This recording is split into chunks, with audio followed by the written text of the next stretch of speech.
Okay, hello everyone. I wanted to just provide you this short video to have as another tool in preparation for your quiz and for the test at the exam at the end of this class. This week we talked about affirmative defenses, capacity dealing with the age of the defendant, where if it is shown that they did not have the ability to know right from wrong, they could be completely excused from the crime. And then um, lack of criminal responsibility, which entails not only an age defense, but also could be an insanity defense. They are not very successful, but when they are, the person is excused from committing the crime and actually hospitalized. So let's dive into this a little bit more. Um, at capacity in common law, children under the age of 7 were believed to not have the capacity to commit a crime, but by age 7, they were believed to have reached an age of reason. You can see the example given on page 118. In California, people under age of 14 are incapable of committing crimes unless clear proof is shown that they knew the wrongfulness of their act. So if someone is under 14 and commits a murder or a rape, the prosecution will try and show that they have the ability to know the difference between right and wrong. There are different things that the court will look at, like in State versus Raymer, which is the case we talked about in class, the 11-year-old that raped the 7-year-old. The court will look at not only the child's age and maturity, but whether they tried to keep it a secret, whether they told the victim not to tell, whether there was any prior criminal conduct that they were warned about, any acknowledgement that they knew that their conduct was wrong. So those are all the factors looked at. The younger they are, the harder it is to prove that they had the knowledge of the difference between right and wrong. Because the primary goal in juvenile court is rehabilitation. It's designed to help and not punish. So before we get people into this system, we want to know that they did have, they did know the difference between right and wrong. And I apologize that I am fighting a cold, so please excuse my voice. So the insanity defense, why is the burden on the person claiming the defense? It is because we start off with everyone, there's a presumption that everyone is sane. And so that's why the burden is on the defendant. So the majority of states require that the defendant show by a preponderance of the evidence, which means that if you have two scales that are equal, all they have to do is show that a little bit more than 50%, that they slightly tilt the scale.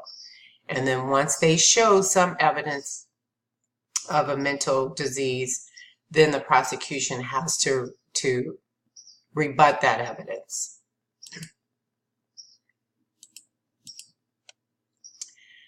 The defendant's mental disease or defect is relevant not before the crime, not 2 weeks before, not 2 weeks after. It's relevant at the time of the crime. And again, if they're found not guilty by reason of insanity, they will go into a mental institution. They will not walk out of the door. And then to get out, the burden is on them as well to show that they are no longer insane. And that's what the U.S. versus Weed case was about. He had already been found not guilty by reason of insanity, and several months after he had been hospitalized, he was asking the court to let him out.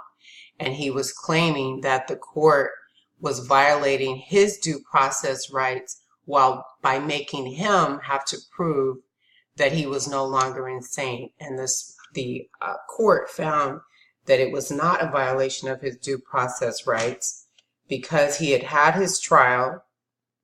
At the earlier trial, he was successful in showing that he was insane. And now that he had been hospitalized, it was now his burden to show that he was no longer insane.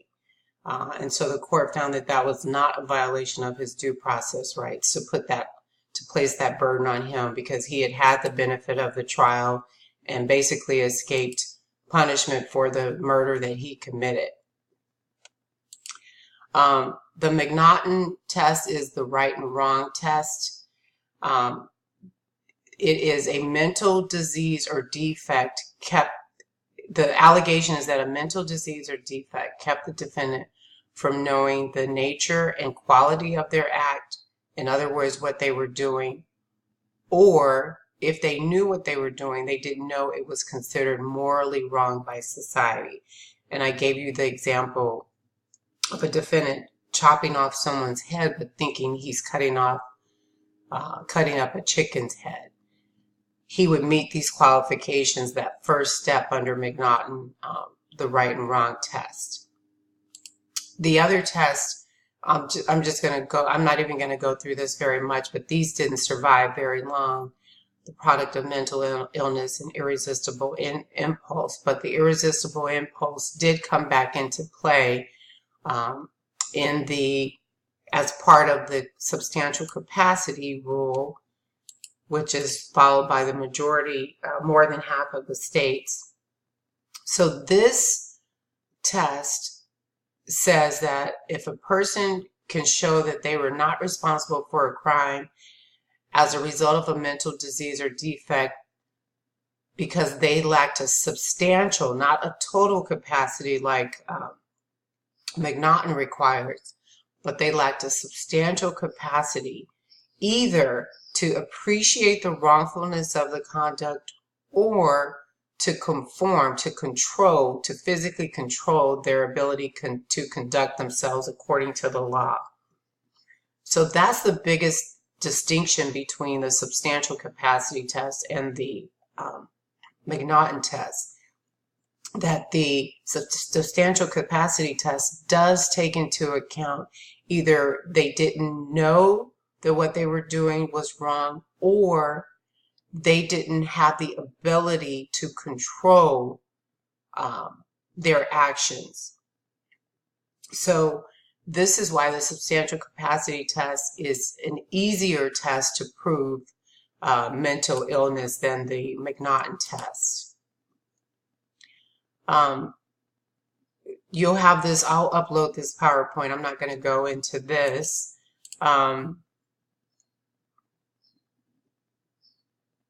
You can look at these pages as well. I did want to touch on this because I know this is a little bit confusing. Diminished capacity defense is used when the person has some other mental or emotional condition that does not satisfy an insanity defense. In other words, it's less than an insanity defense, but it's some mental or emotional condition that they are going to try to use to try to show that they did not possess the required mens rea or intent to commit the crime. So it could be someone like the guy in Arizona who tried to say that he had a history of acting impulsively, so he could not have premeditated the murder of his two sons.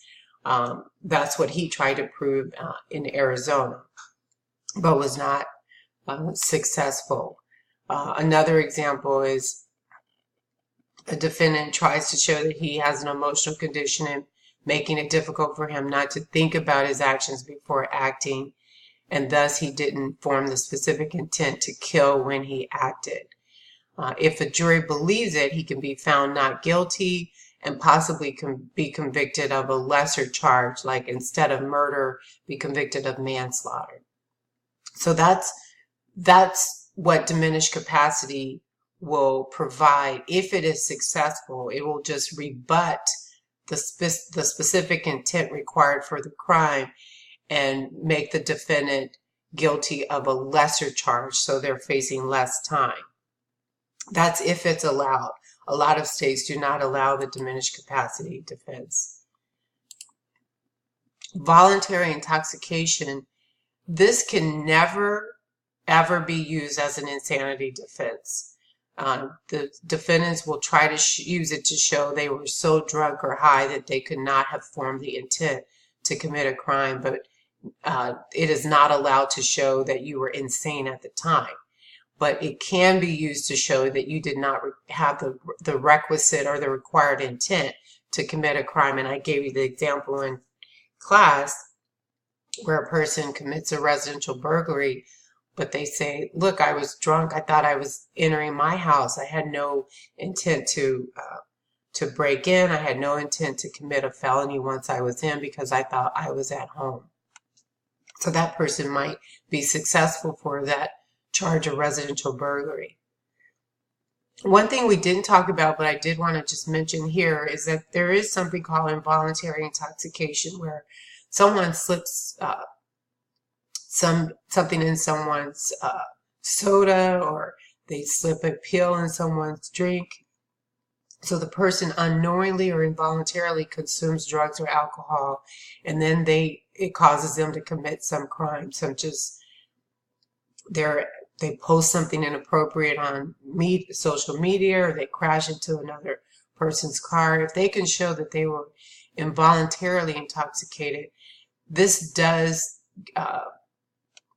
gain more sympathy from the jury than a person who voluntarily got drunk or high. So sometimes involuntary intoxication is used, but again, that only goes towards intent, never for an insanity defense.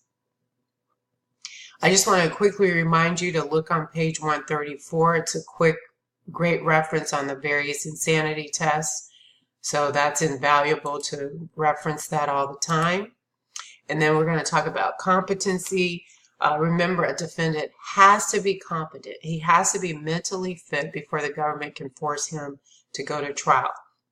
What does that mean? It means he has to have the ability to cooperate with his attorney, to assist in the preparation of the defense, and the ability to understand the charges and proceedings against him.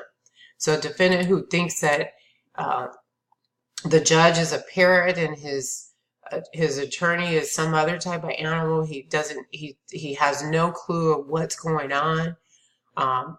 The court has the ability, or the attorney can bring it to the court's attention, that there's a concern about the defendant's competency, and the court can order that he be examined to determine whether he's competent. If it turns out that he is not competent, then the court can hospitalize him for 4 months to restore his competence. And during that time, he's treated, he's being given medication, he's undergoing, he gets to talk to a psychologist and a psychiatrist to get back to a competent level where he will then stand trial. If after 4 months he's still not competent, then he can be sent back to the hospital for longer until he's found to be competent. All right, so that's it for Chapter 5. You will be able to use this for the quiz that you will have coming up. Thank you very much.